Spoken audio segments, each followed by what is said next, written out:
And hello, guys. We're getting fancy out there. I hope you enjoyed that audio rendition. I also hope that it's off. I guess time will tell, or at least I think you guys will tell me if it's off. Welcome to a very special Readings with Rebecca Snow on the Trail edition. Yes, that's right. This will be our last patrons only live stream before I leave on the Pacific Crest Trail on the 20th of March. Now, why is that, Rebecca? Because, I mean, it's just now February 29th. Our last day of meeting is a leap day. Well, leap year. Well, leap day on a leap year. There we go. You know how it is. Well, hypothetical person, I'm so glad that you asked. You see, the thing is next week I'll actually be section hiking and probably freezing my tail off a part of the Pacific Crest Trail to do a last-minute gear shakedown. On top of all of that, the following week, that Saturday, I will be taking a map skills and navigation course to dust off those cobwebs. Because getting lost in the middle of nowhere when your GPS fails is kinda heinous. Just a little bit. So, here we are. This is going to be kind of a special, kind of a melancholy live stream as a result. I figured we'd talk a little bit about the Pacific Crest Trail. Maybe if you guys are interested, we'll get a little bit farther in Exile's Return, and we'll just kind of see where we go from there. And hello, Mr. Travis Moore. It's good to see you. Hope you're doing well out there this week. I appreciate all of the attention you've been giving me on Instagram. That's Snowy Trails on Instagram, if you're curious. Also on Twitter, I am Trails Hair. So that's getting a lot of updates from me right now as I'm in my shakedown, as I'm working towards getting ready to leave on the trail here in a couple weeks. It's all coming together. I'm very excited about what's coming. Really, I mean, it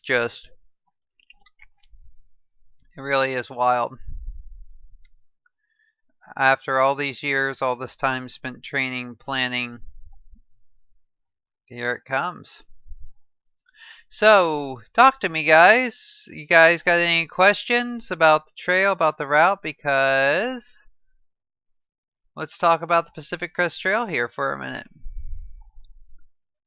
This red line, I know it might be a little hard to see, but this red line, you can see California, Oregon, and Washington. And this is pretty much the route that I'll be taking north to Canada.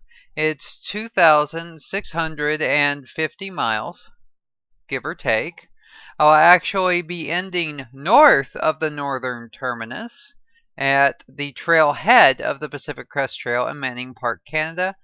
Big shout out and thank you to the Canadian Border Police for approving my permit. I am very grateful. It's very interesting. It is a unpatrolled, well, not unpatrolled, but it is an unregulated border crossing there for the Pacific Crest Trail at the northern terminus. If you do not have a Canadian entry permit, it is deeply, deeply illegal to continue going north. So the official end of the Pacific Crest Trail is what's called the northern terminus, which is right on the border between the United States and Canada. However, if you apply in advance and you have a passport, you can get what's called a Canadian entry permit, which will let you continue to go north without angering the Mounties.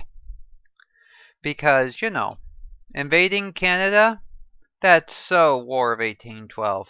And it didn't go well for us then. But anyway, so it's going to be about 6 months. I'm leaving March the 20th. I'm expecting to be done by September 30th. Hoping to finish a little earlier than that. I'm going to be getting done just ahead of the snows in the Upper Cascades, the first snows of the season. But we'll just have to see how I do when I get out there. The first 700 miles is all desert, including crossing the Mojave. That's going to be a huge and exciting challenge. And then once I get tired of just the regular old desert, the San Bernardino Mountains, which are desert mountains, will be waiting for me.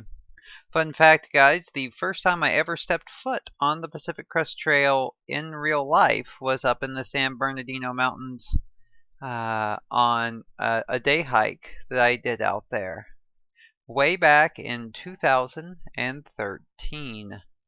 I have been planning this for a very, very long time, and I could not be more excited. Of course, while I am out there and I'm on the trail, please follow me on the Trek at thetrek.co. You will see my articles popping up about once a week or so on the front page as I get out there and write my articles. I've got this handy dandy little Bluetooth keyboard that weighs almost nothing that fits in my pack, and I use it to type on my iPhone.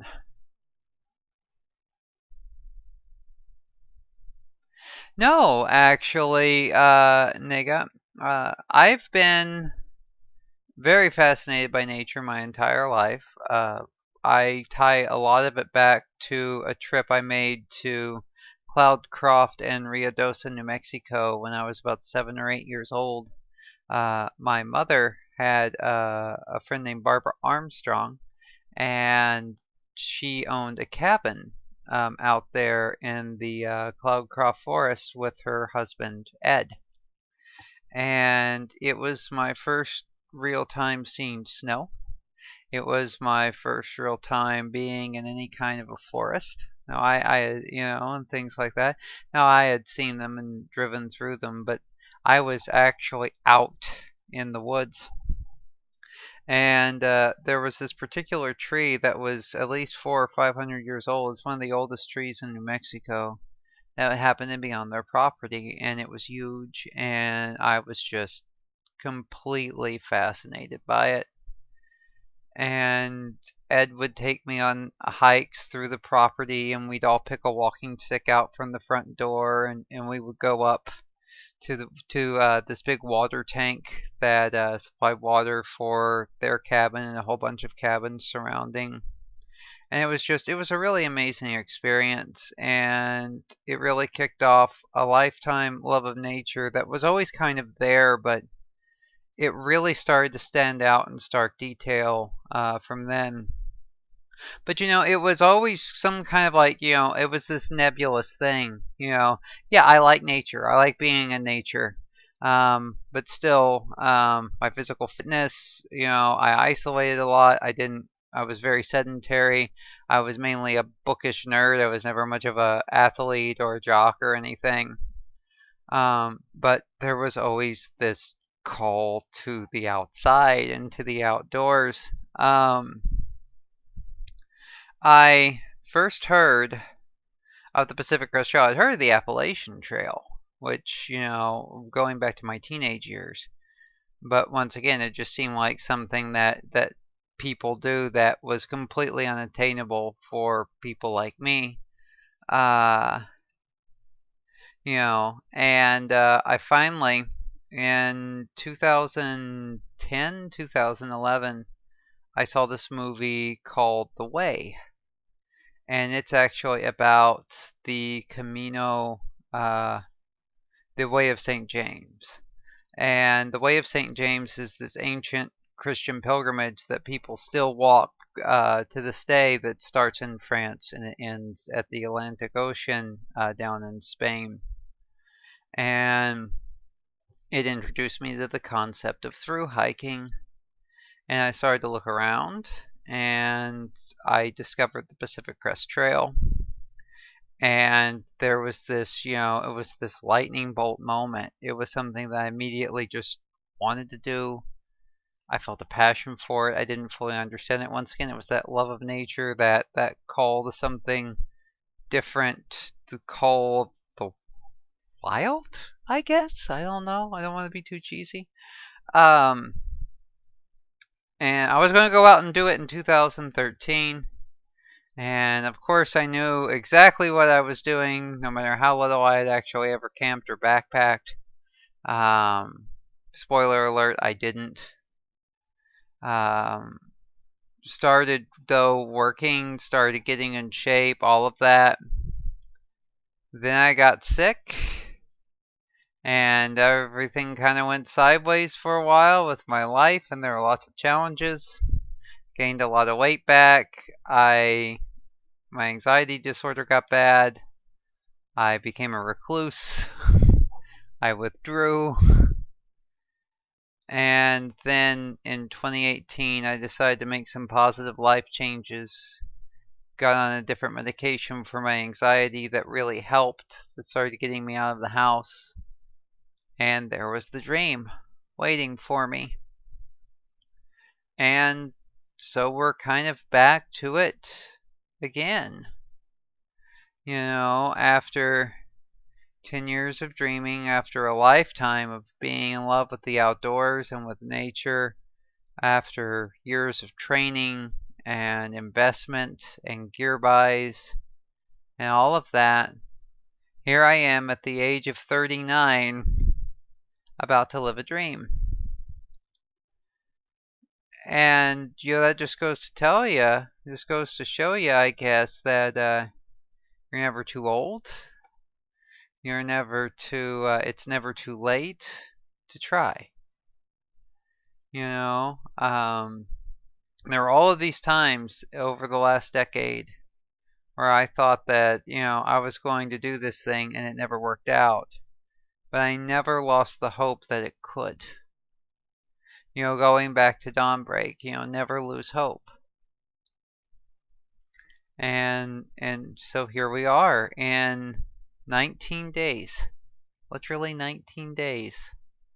I will be standing at the southern terminus in Campo, California, and I'll be heading north. And that's very exciting. There is a way moonshot Patreon tier that is specifically about the Pacific Crest Trail on my Patreon page now. Like I said, it's moonshot. It's an expensive tier. But all of those proceeds from that will go towards like feeding me and helping me replace gear that's going to wear out, like my shoes. Like, I will be going through at least 4 or 5 pairs of trail runners. I actually bought a new set of trail runners back in February for the trail, and I'm already having to replace them because I've done so much shakedown hiking and running, and it's just, I want to make sure that I'm taking care of things like my feet and my legs, because those are the money makers out there on the trail. But anyway, all of that aside, it's going to be the adventure of a lifetime. I will be undertaking a section hike, as I said, of the Pacific Crest Trail on what day was it? Starting the 5th of March through about the 10th. I'm going to be out there 6 days and 5 nights, or something like that. While I am out there, I'm going to be doing a test case reading of recording with me at camp a few chapters of Exile's Return. They'll be uploaded to YouTube as an unlisted video, and it will be a pre-recorded readings with Rebecca. I'll tell you about how I'm doing. I'll tell you about what I did during the day, all of that.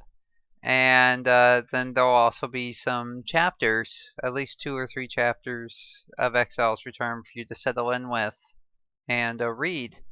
And if you guys like that, if that sounds appealing to you guys, I will do my best to keep that up while I'm on the Pacific Crest Trail. Now, it won't be necessarily as regular as every week, but it'll be close.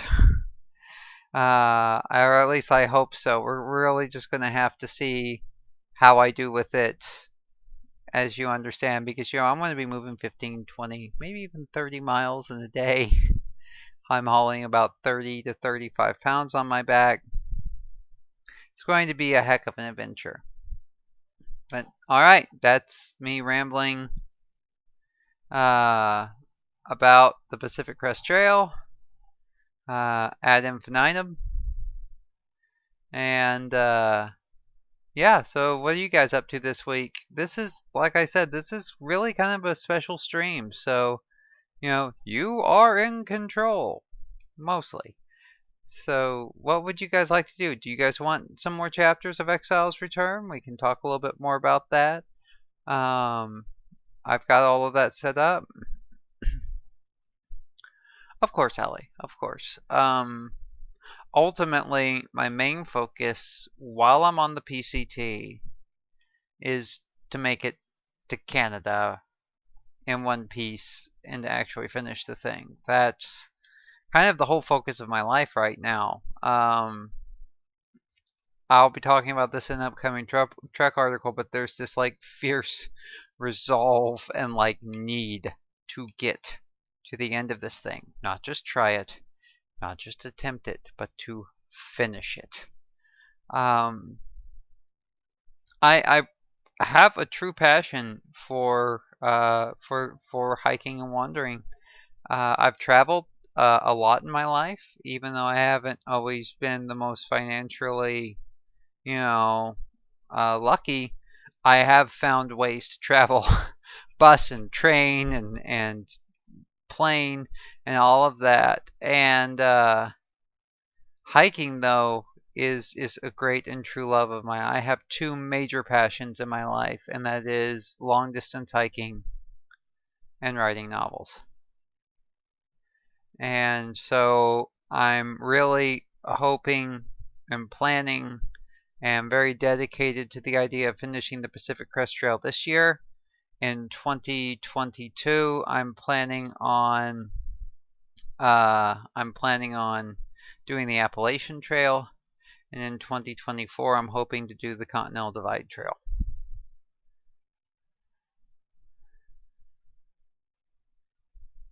Ah, Miss Mewtwo here. She has a really good question about Dawnbreak. The second group of 250 that weren't part of the Sintiaquan colony were the first class, I guess you could say, of Morphics that remained on Earth and Mars. They did not go off and start their own colony. They just kind of went on with their lives. It was the first 250 that decided to form the Sintiac Colony Committee at the under Mackenzie, excuse me, and make a go for it out there, which of course, ended tragically. As for the rest and the subsequent Morphics, they were part of the Sol system. They were part of the United Earth Alliance, as much as the United Earth Alliance would let them be a part of anything. And it's just their lives went on. And the second group of 250 were the birds and the reptiles. And the exotics, the non-mammals, as they say. Please forgive me as I finish steeping my tea. This would be, I guess, a tea break. Maya sent me this lovely mug from Mesare Ceramics, Michigan, and I just absolutely love it.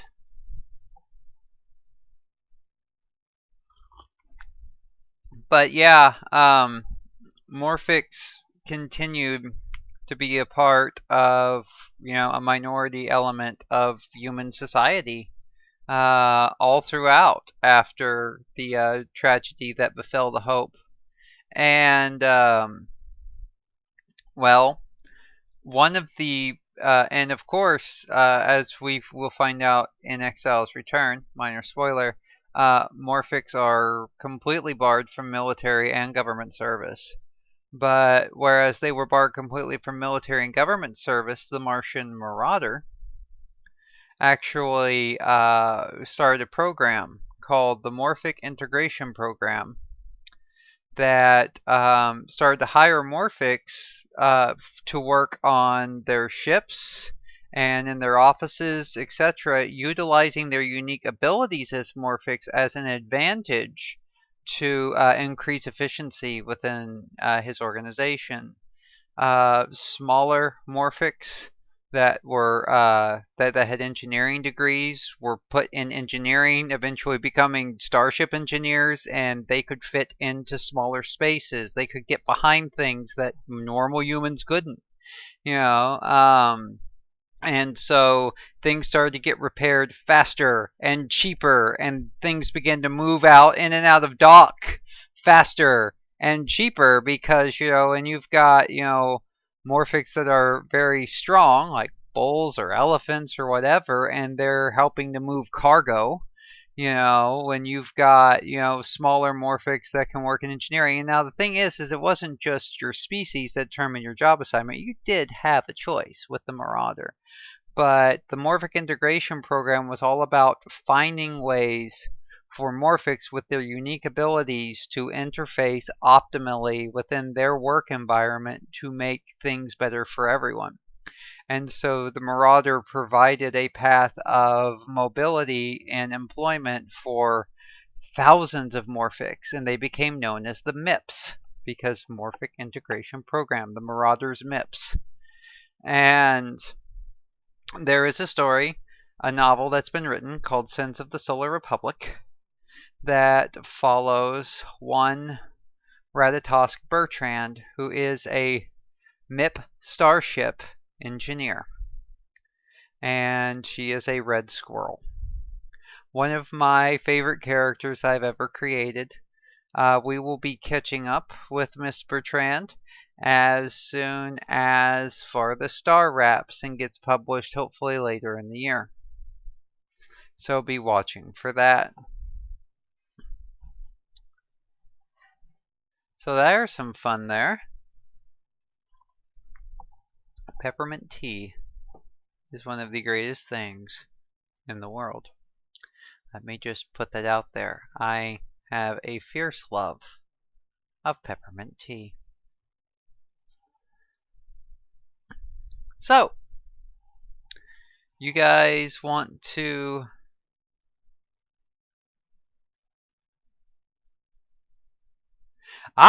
what you're talking about there, Nega, are my transgenics. Transgenics make a brief appearance in Rise of the Forgotten, which is the book that you have right now. What's it called? The transgenics were morphic extremists in a way because the shifting process was not designed to blend like that. So what you would have is that they would undergo an initial shift, wait the couple years for their code to stabilize, then shift again, and then potentially shift again if necessary to get the mix and the combination of features right that they were seeking in order to become those hybrids. The transgenics, well, you'll just have to read Rise of the Forgotten to see what happens with my transgenics. There aren't any that are currently in the universe, but that's for now. Oh, my stream just flashed. I wonder if we had a connection interruption or something. But yeah, transgenics are a very interesting little side thing in my Farthest Star universe. Let's see here. So you guys, I'm just continually frustrating you, Negamutu, with that fanfic, and I apologize.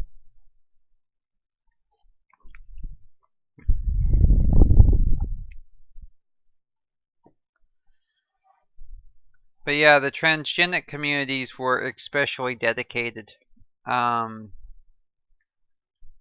And we're actually going to find out the ultimate fate of some of those transgenic communities and those transgenics, and potentially be introducing a few of them in Starfall, which is way down the line, but is the novel that I have been writing, for me at least, what seems like forever at this point. But yes, read Rise of the Forgotten. It's definitely going to help answer some of those questions. But I'm not promising anything.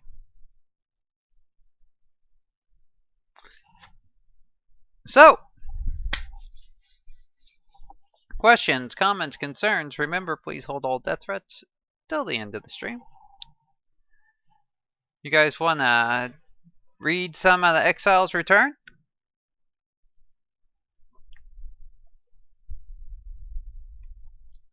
Nobody's keeping track of my tea breaks this week.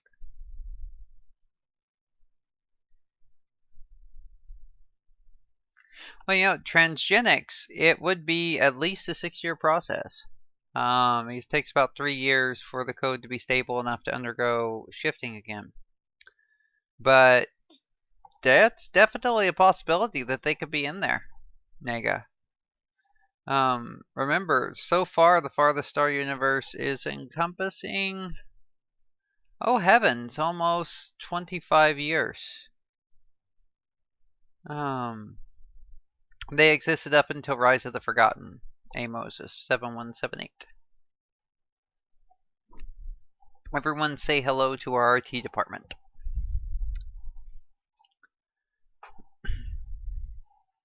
So, yeah, they existed up through Rise. So that would be...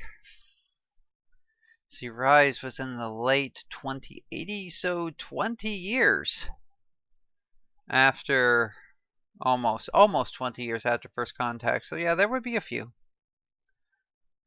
Oh, I meant on the Hope. That would be, unfortunately, impossible. However, it's your story. Who's to say that it's not an alternative universe version of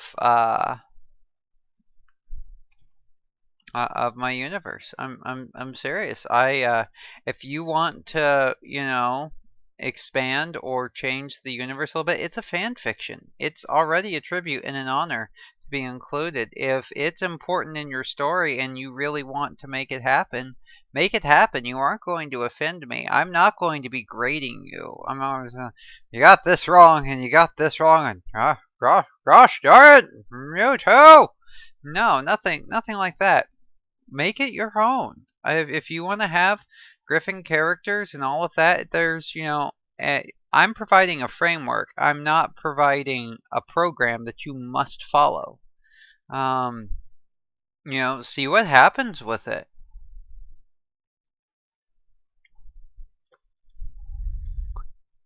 And, I encourage you to make the story your own. So, yeah. There you go.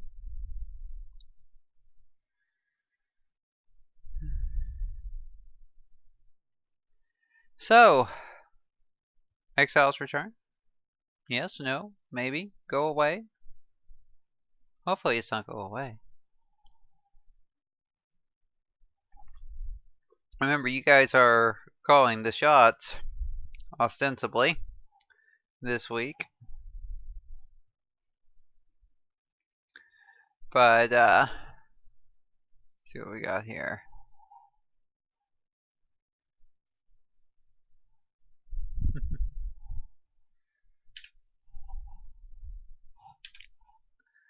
Watch it bounce, watch it dance.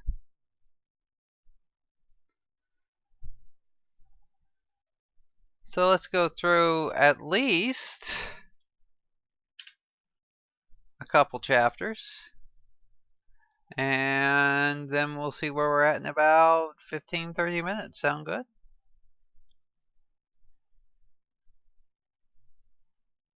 Alright. Exile's Return.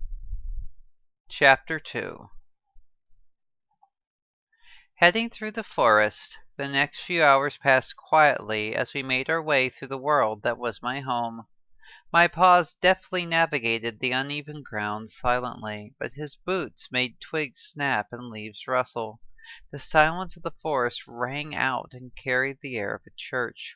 I was the only true inhabitant of the entire world. No animal life had ever been found here, and that suited me fine. Santiaquan was a unique world.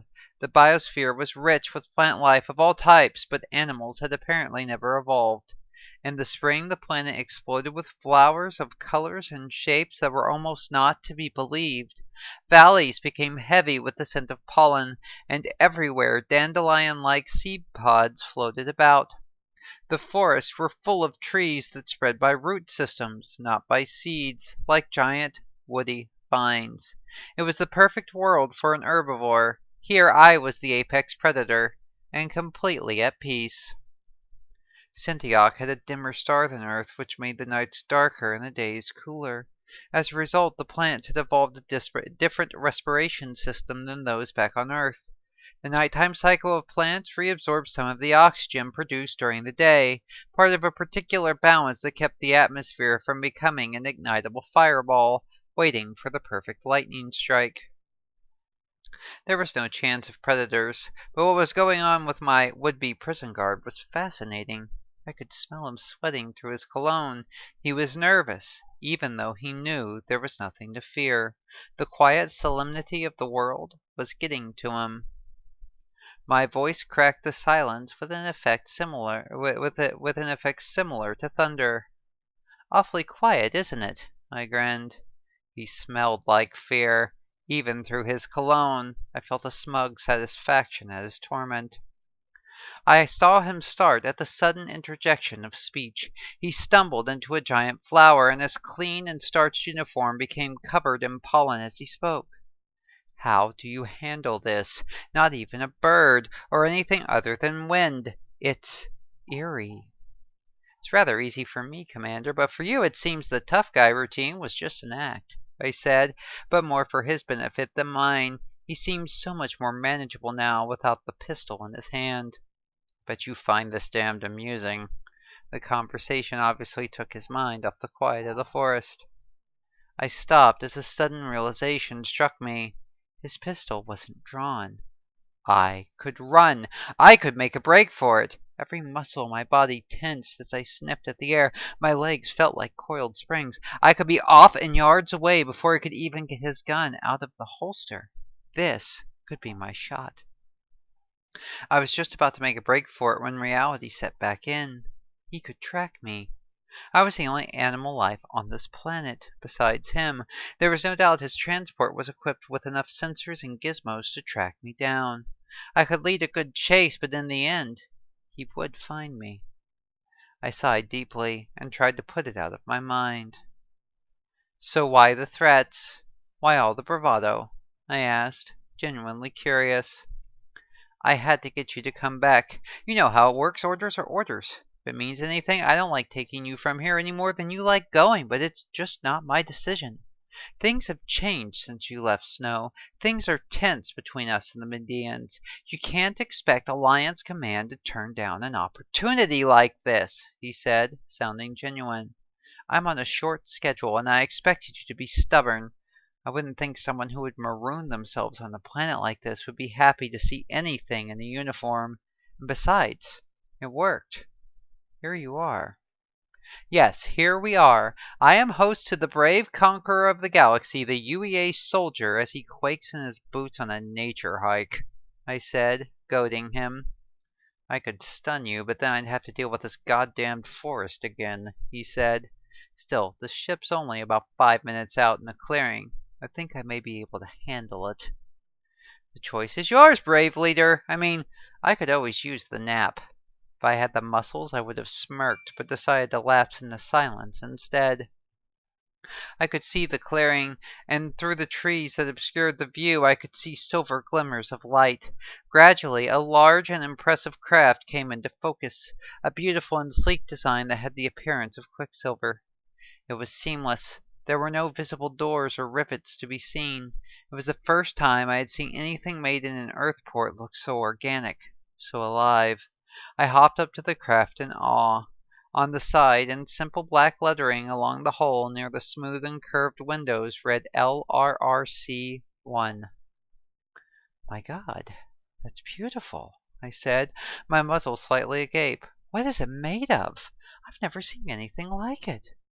Oh, so you're impressed. Wait till you see the actual ship. This is just the shuttle, Charlie replied proudly. Wait a minute, you guys sent a full carrier out here for me? No, we sent one of our newest ships in the fleet, the UEA Rome, Wanderer class and very, very fast. It's not just a carrier, it's a flagship. His words reflected his pride. Just how serious is this, Commander? I said, feeling the noose tighten further around my neck. You will be fully briefed when we get on board. Now after you, Madam Ambassador. I caught the smirk, but his eyes showed something serious behind his words. Wait. What? I looked at him with wide eyes. Like I said, you will be briefed on the ship. Now after you. He bowed and pulled out a small remote. I saw a seam ripple and emerge from the silver hull, and gradually the gap widened as a boarding plank descended from the back of the silver ship to the ground. I hopped aboard and found a seat that looked like it was made for me. It looked almost like a normal seat, but it was a bit smaller, and the cushion was sewn in such a way that I could slide my hind paws into a pocket and a harness would secure me. I was happy to find there was even a space for my tail to not be cramped. Still, though, there was no place to set my forepaws. The armrests were completely useless to one in my configuration, so I let them hang in what to many must have seemed like a cute begging pose as the commander helped strap me in. There we go, miss. Comfortable? He said, as he plopped down unceremoniously in his chair and put on his flight headset. Can I get you something? In-flight carrot? Stuff it, Commander! If I'm an ambassador, I outrank you. I'll remind you to watch your tone! I shot him a dirty look and settled down into my seat, stifling a giggle. Message received. Power goes to their heads so quickly when so suddenly promoted. He feigned an exasperated put-upon look, then got serious again. I saw him going through pre-flight checks, my earlier outrage overridden by a piqued curiosity. His computer was testing each system, and I watched as it went from one to another. First it was engines, then it was life support, and then something I had never seen before. It read, Higgs field manipulator, nominal, artificial gravity, engaged. I felt a weird but brief pressure and saw a slight distortion of space just beyond that lasted half a second. What was that? I asked curiously. That, my dear Ambassador, is the latest word in deflector and artificial gravity systems, the Higgs field manipulator. He sounded almost like a salesman. So I take it the ships don't rotate anymore? I asked, wanting to know more. Some still do, but this is the wave of the future. The LRC and the Rome are the first two ships designed around the new systems. Fascinating, I said, lost briefly to the wonder of new technology. Just a moment. I need to call the tower, he said, setting to his work. This is Omega 621 LRRC calling UEAS Rome. Mission accomplished. Ambassador on board. Requesting permission for liftoff and flight path from control. I saw him punch numbers into his touch display and the Quicksilver craft sprang to life. There were no bumps, no shaking, just rising as if gravity were only an afterthought. Slowly it ascended up into the sky, gaining speed at a deceptive rate until suddenly the blue sky parted like a veil. Stars shining out over eternity, the cool blackness of space, the perfect backdrop for their quiet brilliance. It took my breath away, as it always had. My spirit filled with wonder, and I almost forgot my disappointment, blinded by reverence for the universe that was so vast but gave life to creatures so small.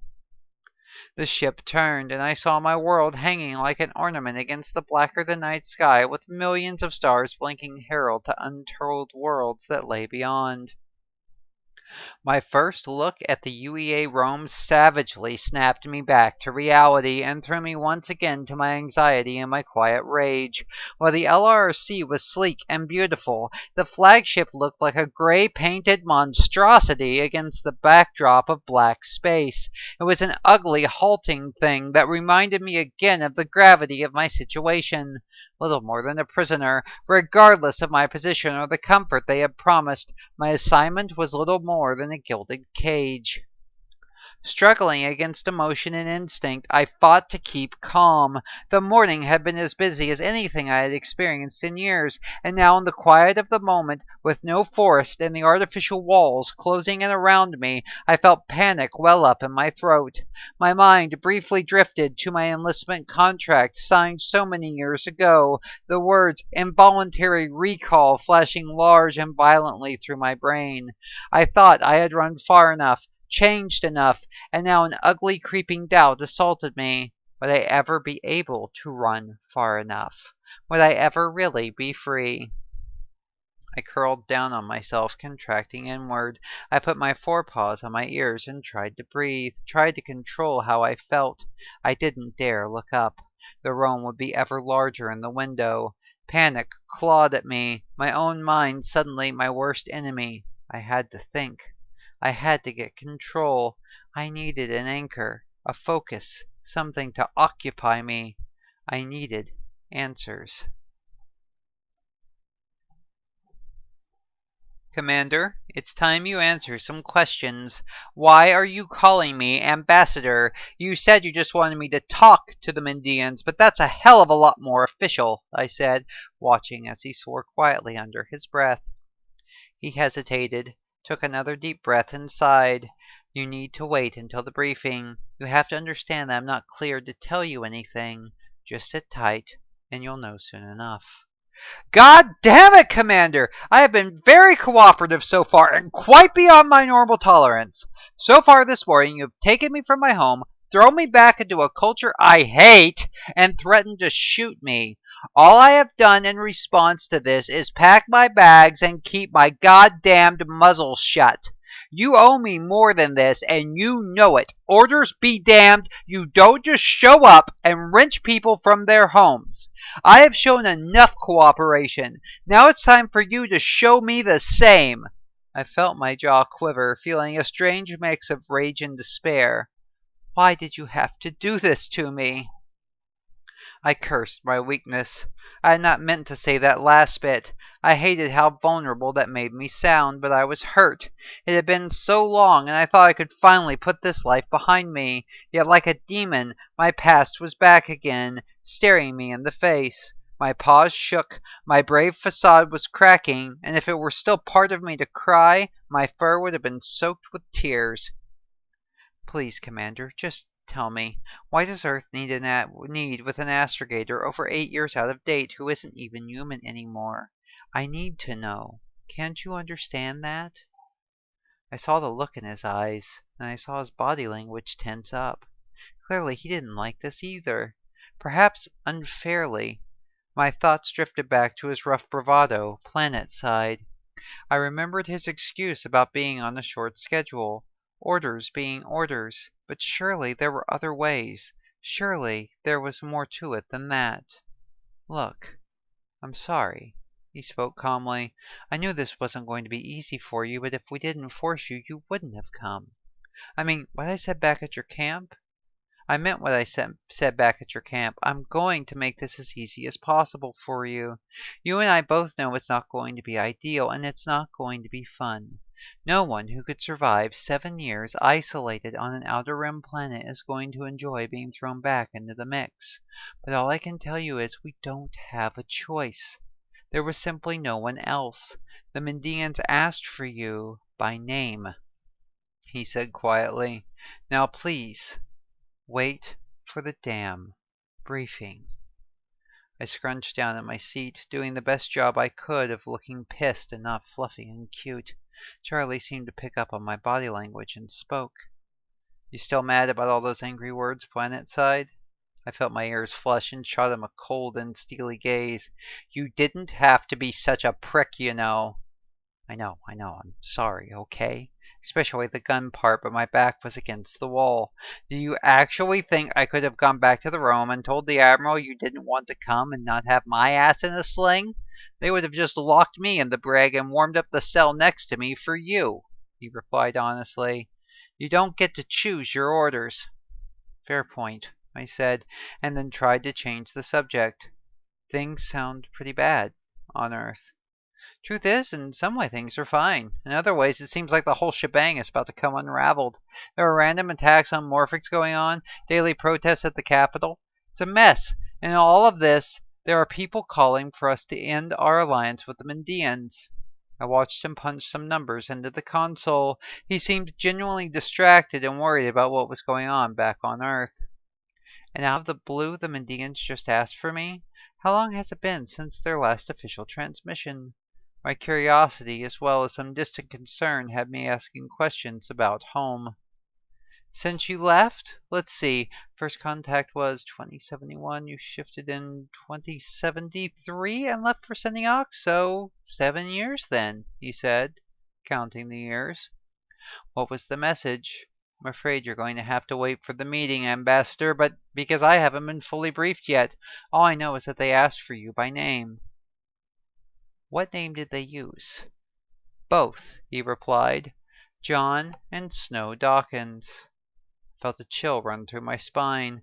Somehow, the Mendians had kept tabs on me. Now it's time for me to ask a question, the commander said. Do you have any idea why the Mendians want you? I racked my brain, trying to figure out why they had wanted me. 10 years ago, I had been on the first contact team as an astrogator, but I was involved in no negotiations and nothing more important than verifying star charts. Then, out of the blue, I had a thought.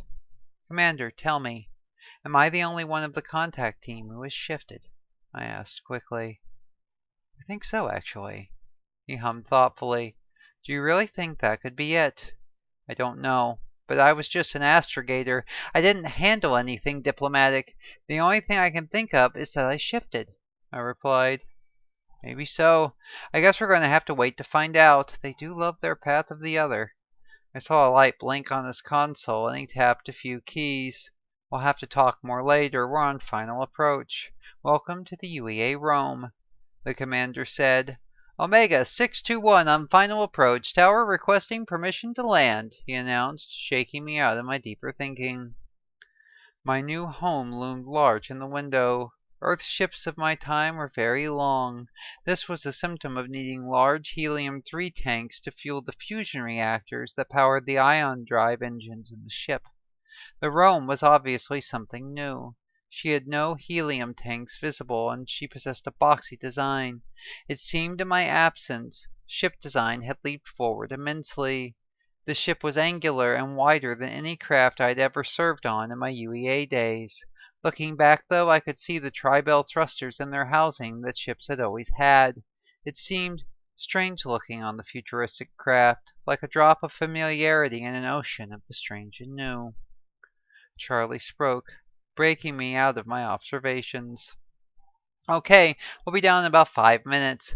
Gingerly, he began punching numbers, and green text overlaid the console, which said in big, bright letters, Automatic Landing Systems Engaged. So what's the itinerary, Commander? When is the briefing? I asked, trying to get a feel for the urgency. My orders are to get you settled in and then brief you first thing tomorrow morning, he said, watching as the craft began to guide itself towards a shuttle bay.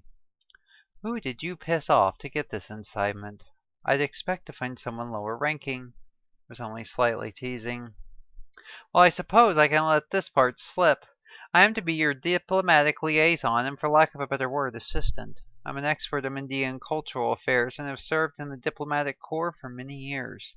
You were requested by the Mendians, and so I am to see to it that this goes as smoothly as possible.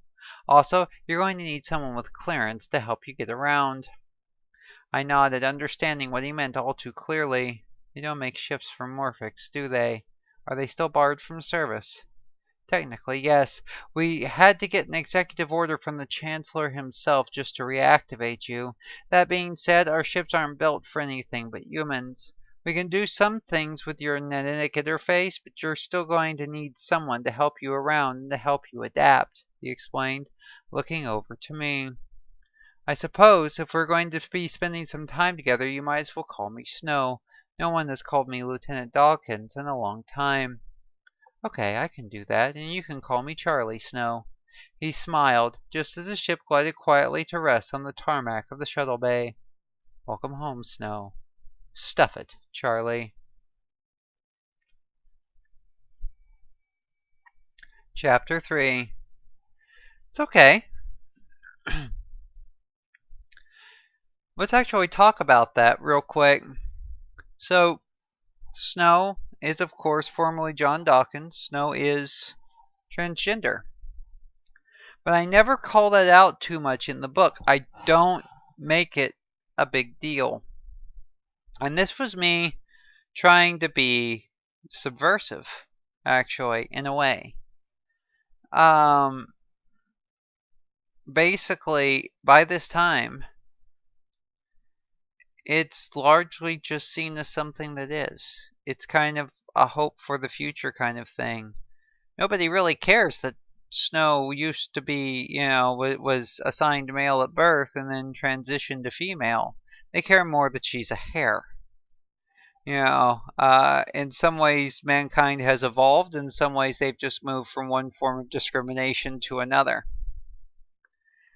And so I intentionally never really called it out in the book because in their culture, in their time, it's just not that big a deal to be transgender anymore.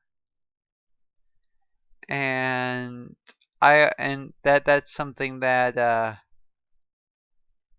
I've been asked a lot about in regards to the Farthest Star universe. Why I didn't make a bigger call out to the fact that Snow transitioned, because apparently a lot of people have had the same kind of question. So good stuff, yeah, guys?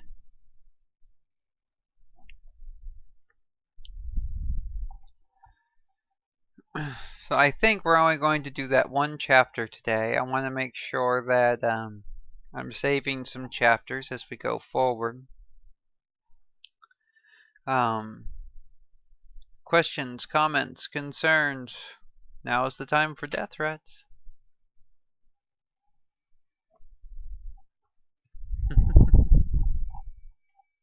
I make such a joke out of that, and one of these days I'm going to get one, and it's going to completely freak me out. Watch. I mean, it's kind of understandable that it would, though, right? Hey.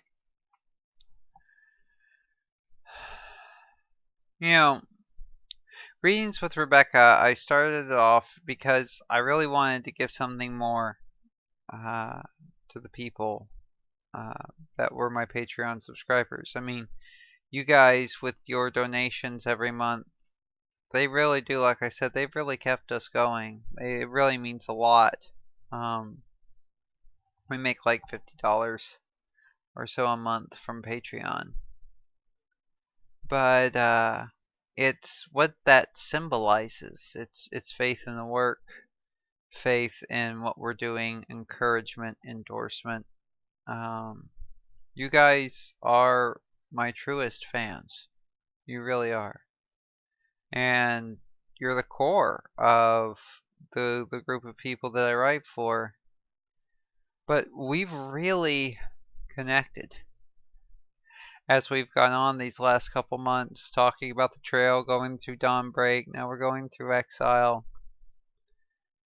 And so I just want to thank you all for being here. Finley and Nega and Ali and Travis and Chris and Shimon and just everybody that has shown up, throughout the weeks. Some of you have been here almost every week. And it means more than I can say. You guys truly are the grooviest of souls. And that's one of the reasons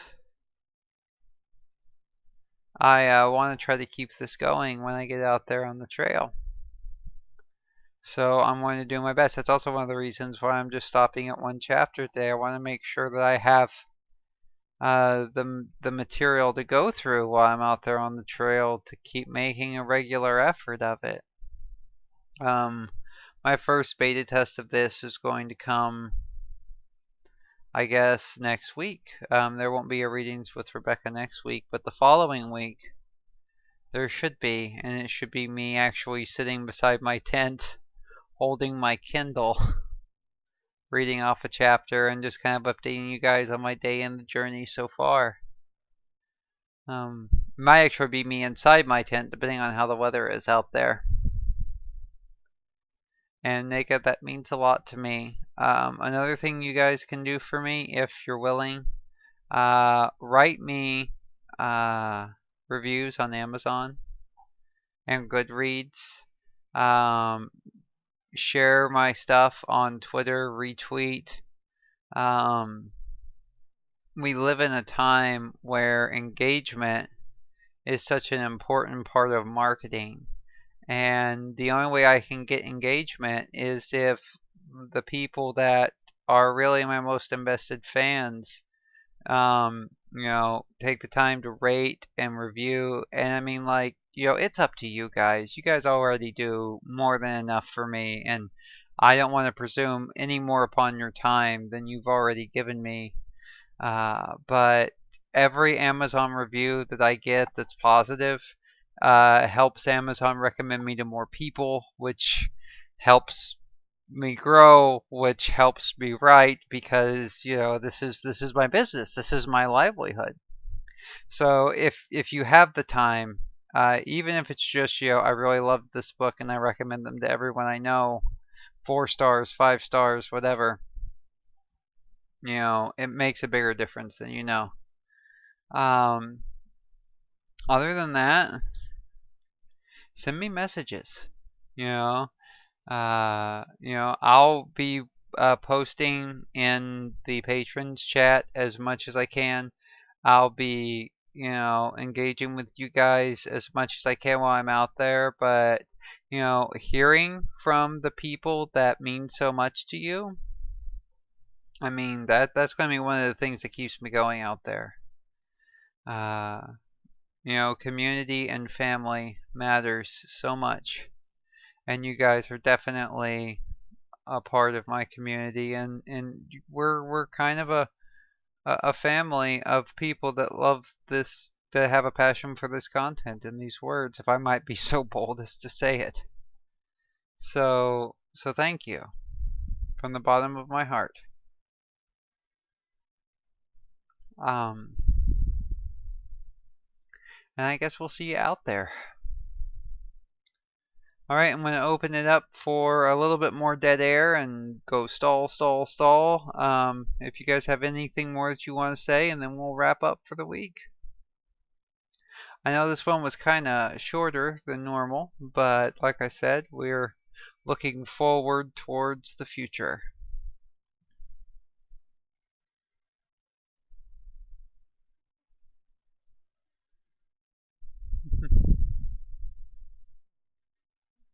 Well, feedback is important, Nega, and I'm always going to do my best to listen to you guys. Really. Your feedback matters. But until next time, until our next reading. Oh, yes. thetrek.co. You will find me there under Snow on the Trail. Yep, that's exactly right. I covered that at the very beginning. But yes, you can find near weekly trail reports on the trek, as well as some of my other blogging and writing. Engage with me there. Follow me there.